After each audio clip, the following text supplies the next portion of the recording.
bet you didn't know this about Cheech and Chong.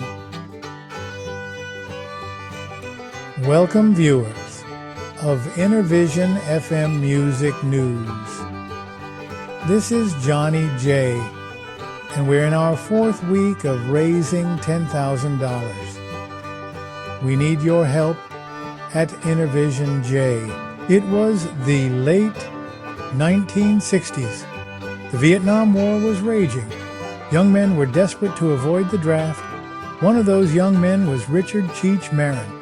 To escape Uncle Sam's call, Cheech did what any sensible person would do. He hightailed it to Canada. Little did he know, his attempt to dodge the draft would lead him straight to his comedic destiny. You see, it was in Canada that Cheech met Tommy Chong. Tommy, a Canadian of Chinese descent, was already entrenched in the Vancouver art scene. He owned a topless club. It wasn't exactly Carnegie Hall, but it was a start. When Cheech landed in Vancouver, he gravitated towards the city's creative energy. He stumbled upon Tommy's club, and just like that, an iconic duo was born. They started doing improv together.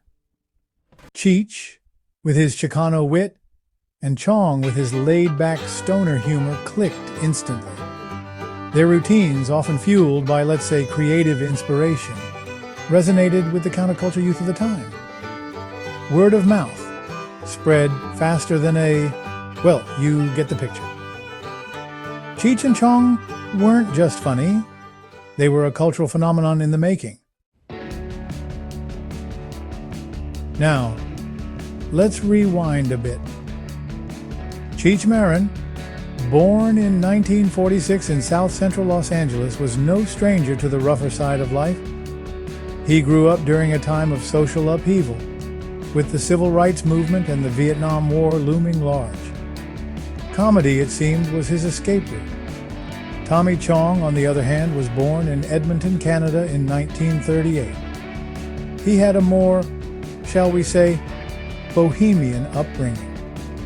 By the time they met in Vancouver, Cheech was already a skilled potter. No pun intended. Chong, with his musical background, brought a different kind of artistry to the table. Their early shows were a fusion of stand-up, musical numbers, and improvisational skits, often centered around the joys of herbal refreshment. They quickly became local legends in Vancouver. But like all ambitious artists, they knew they had to conquer Hollywood. So they packed their bags, their jokes, and probably some other things, and headed south to the land of opportunity. Now, you wouldn't think a couple of guys known for their, shall we say, alternative humor would end up on Motown Records, would you? Well, stranger things have happened. In the early 1970s, Motown, the legendary record label known for its soul and R&B superstars, was looking to diversify its roster. Someone, and we'll never know who to thank for this, decided that Cheech and Chong were just what Motown needed. In 1971, they signed a deal with the label and released their self-titled debut album. Now, you've got to give Motown some credit for taking a chance. But let's just say that Cheech and Chong's brand of humor didn't exactly mesh with the smooth sounds of the Supremes or Marvin Gaye. Their time at Motown was short-lived. They released one more album with the label, Big Bamboo, before parting ways. But hey, even a misfire can be a learning experience. And besides, their time at Motown gave them valuable exposure and set the stage for their independent success. Now let's talk about Tommy Chong for a second. Tommy, as you might have guessed, was a bit of a ladies' man. He had a particular fondness for black women. This was the 60s and 70s, mind you, a time when interracial relationships were still very much taboo. But Tommy didn't care. He followed his heart, and his heart led him to some extraordinary women. He had several children from these relationships, each one bringing their own unique flavor to the Chong family dynamic. There was Paris, the actress, and Ray Dawn, who would later join her father in the family business. Tommy's personal life, much like his comedy, was anything but conventional. But hey, who are we to judge?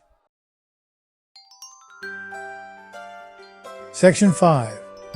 Up in Smoke. The albums that ignited a counterculture phenomenon.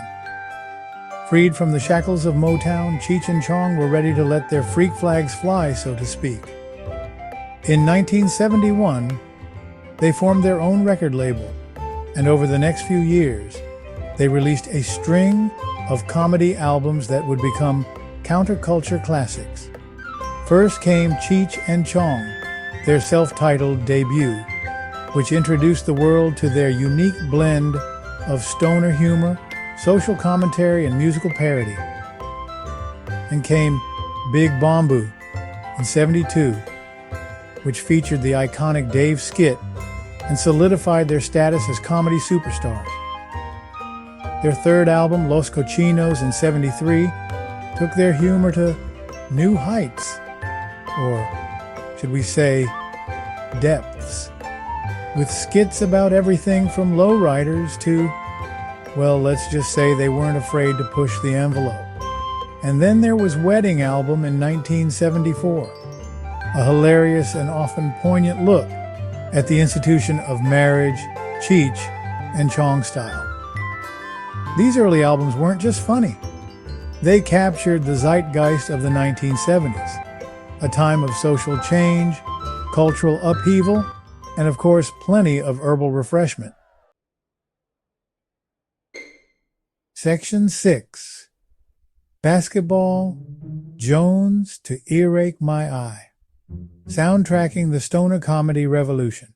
Now, Cheech and Chong weren't just masters of the spoken word, they were also musically gifted, in their own special way, of course.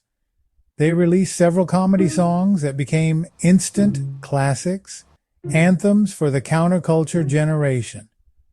Who could forget Basketball Jones, their ode to the sport, featuring Cheech's soulful vocals and Chong's funky guitar riffs? Or Earache My Eye, a hilarious heavy metal parody that showcased Chong's son, Robbie, on lead guitar. And then there was Santa Claus and His Old Lady, a Christmas classic for the rest of us, with Cheech and Chong putting their unique spin on the holiday season. These songs weren't just funny. They were catchy, infectious, and impossible to get out of your head. Section 7. From stand-up to the silver screen. Cheech and Chong's cinematic hijinks. By the mid-1970s, Cheech and Chong were at the top of their game. They had a string of hit albums, sold-out tours, and a legion of devoted fans. Hollywood, of course, came calling.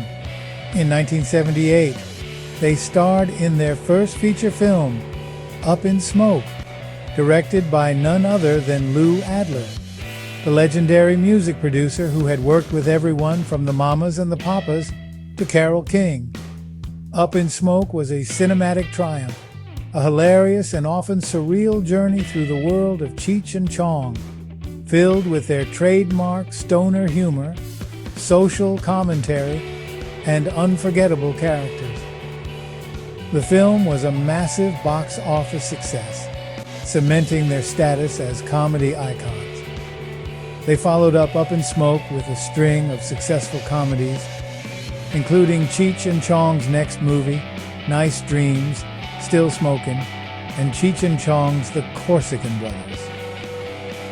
These films weren't always critical darlings.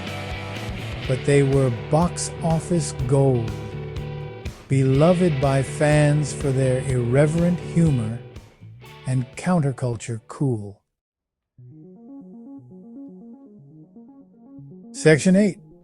Born in East L.A., a Chicano comedy classic. In the late 1980s, Cheech and Chong decided to part ways professionally, each pursuing their solo careers. Cheech Marin, never one to shy away from a challenge, decided to tackle a subject close to his heart: the Chicano experience in Los Angeles. In 1987, he wrote, directed, and starred in Born in East L.A., a hilarious and often poignant comedy about a Mexican-American man who is mistakenly deported to Mexico. The film was a critical and commercial success, praised for its social commentary, its heartwarming story, and its celebration of Chicano culture. Born in East L.A. became more than just a movie. It became a cultural touchstone, a testament to Cheech Marin's talent and his commitment to telling stories that mattered. Section 9. Legal Haze in the Golden Years. Cheech and Chong versus the City of Angels. Fast forward to the 2020s. Cheech and Chong, both in their 70s and 80s, are still at it, touring the world, making people laugh, and yes, even advocating for the legalization of marijuana. In 2023, they found themselves in a legal battle with the city of Los Angeles over, you guessed it, marijuana. They filed a lawsuit against the city, challenging the legality of its cannabis regulations. The lawsuit is still ongoing, but it's just another chapter in the long, strange trip of Cheech and Chong, two guys who have always marched to the beat of their own drummer, or should we say, bongos. Don't forget to like, share, subscribe, and donate $5 or $100 at Innervision J or Venmo, Innervision JJ, as this is our 4th week of our fundraising week to raise money for our blind podcasters and disabled musical artists. For Innervision FM Music News, this is Johnnie J. Hear you the next time.